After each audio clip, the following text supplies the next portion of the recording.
You know, I view life as a very real game in which there are no timeouts, no substitutions, and the clock is always running. I used to think it was a scrimmage or a drill that I'd get to instant replay my life, and I found out that every day is the Super Bowl, every day is the Olympics, every day is the World Series, every day is the Grand Final. Life is a real game. And the winners in life, well, they're like you. They never whine.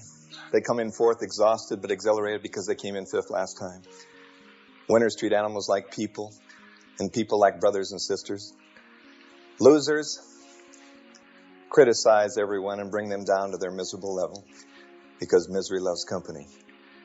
A loser is a person in this abundant country that would like to look like, earn like, and take time off like somebody else, but doesn't work to try to become that, just wishes about it. A spectator in life wouldn't be here tonight and wouldn't be watching this. They're too busy escaping from the goals they never set and from the roles they can't imagine themselves to be in. But people like you, who seem to get what they want by giving other people what they need, in a very natural, free-flowing way. I've been studying them like Jiminy Cricket. The reason I have is I'm hoping they'll rub off on me. I've always wanted to be a winner in my life, and I'll tell you, they have an uncommon way of thinking, a common denominator.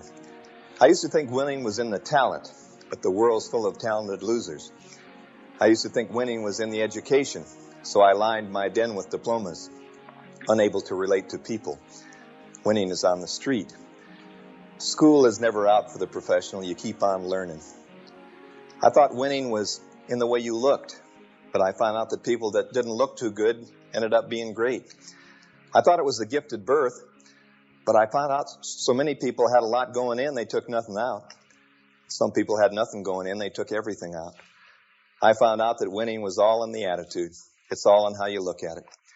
Your attitude is either the lock on or key to your door of success. Either locks you out or opens it up for you. And I'd like to give you the attitudes and action steps that make a real winner in life. I mean the kind of winner that helps other winners too. If you win, I win. Only if you win do I win. And that's the real winner in life, the ones that build other winners too. I'd like to give you those high-performance ideas that are common in people who become so uncommonly successful. What if they were 5 Olympic rings and we were all Olympians, which we are? And what if you could transmit them to everyone you meet? Everyone you meet. The first winning attitude that I found is positive self-awareness. What good does it do to be motivated to a dream if you don't see it for you, if you don't see your own potential? We've been selling ourselves short since we were children. You see, we associated ourselves with our mistakes. When my kids were good, it was natural. I just didn't say anything. But when they were bad, I was the first one to criticize them, to point out their mistakes, and they began to associate themselves with their mistakes instead of their successes. And they reinforced maybe what was wrong with them. They labeled themselves. I was labeled when I was young, I got to admit, Dumbo ears, beaver teeth, buzzard beak, motor mouth, metal mouth, and turtle breath. And I've never gotten over those early labels, and my awareness as a result has been limited. You never outgrow the limits you set. You only set new ones within which you must live. And habits start like offhanded notions, flimsy cobwebs at first, then with practice, like unbreakable cables to strengthen or shackle a life.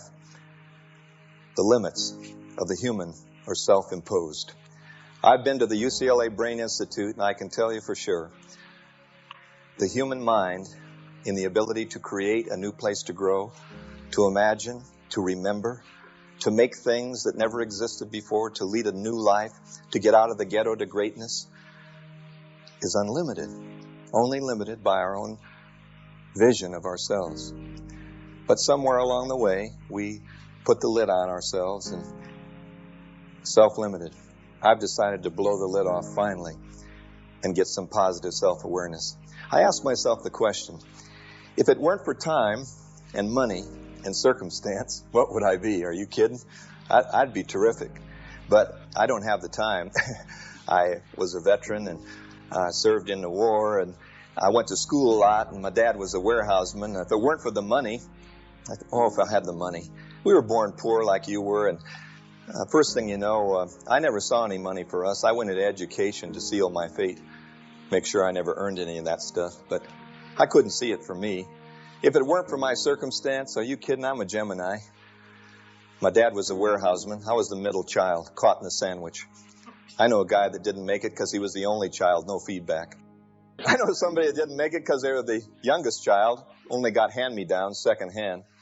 I know somebody didn't make it because they were the oldest child, had to take care of all the little kids in the family. And we talked to each other, and we found out there was time and money and circumstance. If I had the time, Ray Kroc, 54, selling paper cups, golden arches, McDonald's at age 54, the beginning. Grandma Moses, 75, painted her first painting at 75 years old. Went on to paint 500 to 700 masterpieces after age 75. I've always liked George Burns. I can't die, I'm booked. If I had the time, we've got the time. If it weren't for the money, if I had the money. Remember old Walt? I'll tell you, what a loser he was. Walt Disney, are you kidding? He was bankrupt for the second time. Can you imagine going in? What guts it takes. Had a hand puppet named Steamboat Willie. He talked in a falsetto voice. He was the first voice of Mickey Mouse. Hey, I got a deal for you. I want to give you a cartoon during silent movies.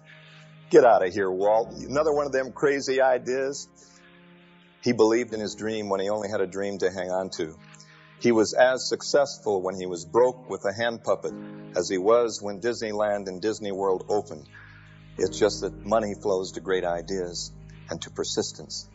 And you and I will get the money because it flows to us if we work.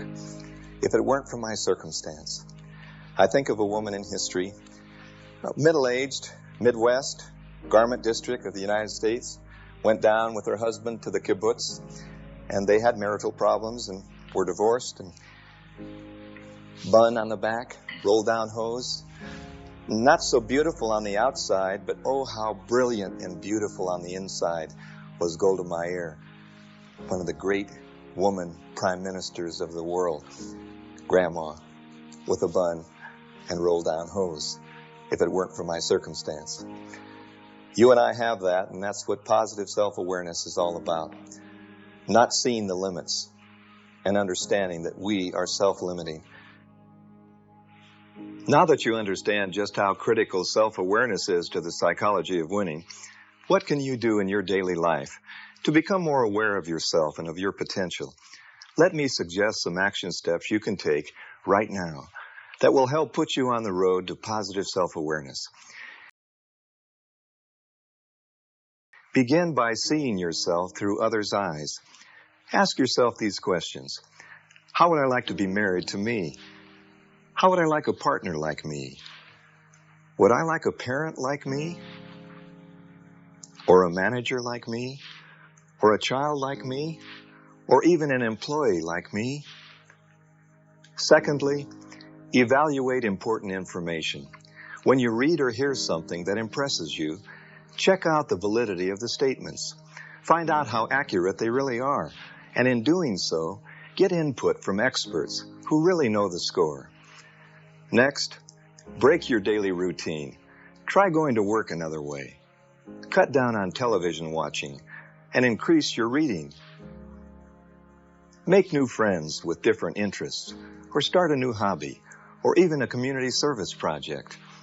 Finally, take a personal health inventory. At least once a year, have a comprehensive physical exam.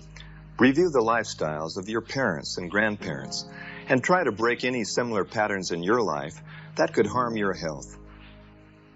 Instead of buying junk food, try eating fruits and vegetables, and begin a regular exercise program that you can enjoy and that you'll continue. What's holding us back in life? I'll tell you, for me, it's been my self-esteem, and that's the second winning attitude. If I could give the children of the world a box for Christmas for every day, I'd give them a giant box of self-esteem, and they'd open it up and see that it doesn't make any difference what you wear. who you are, what you've done, what you own, what you drive. It's how you feel about what you're doing at any given moment in time. Self-esteem is the deep down inside the skin feeling of your own worth. And that's why, as the second winning attitude, it is the single most important quality, in my opinion. It's the internalization of value. Doesn't make any difference what you're doing. Doesn't make any difference what you did last week. Doesn't make any difference what you're going to do tomorrow, but it makes a difference of how you feel about your potential. It's that feeling. You know, I give programs for young people in the summertime, and they come to youth camps, and I've been trying to help young people understand that it's not designer jeans for tots, and it's not what you're driving or what you're wearing, it's how you're feeling. That's why peer pressure is so strong. You want to belong to a winning team. There'll never be a human being more important than another based upon what you got or how you look or what you do. It's how you feel about yourself. And that's the most important thing, the internalization of value, internal standard. Not comparing yourself down or up with anyone, using competition to keep you honest, keep the quality in and the price right, and setting internal standards and giving your wins away. The three greatest fears that I've come in contact with in my life are the fear of rejection, which is the greatest fear that anyone ever has. It's greater than the fear of anything. The fear of being made a fool of in front of your peer group. Why do you suppose the pressure is on young people to dress, act, and look a certain way? It goes right up into adulthood. We're all the same. We're afraid to have people laugh at us. That's why in kindergarten, they raise their hands. They don't care if they're wrong or right. They just want to answer anything.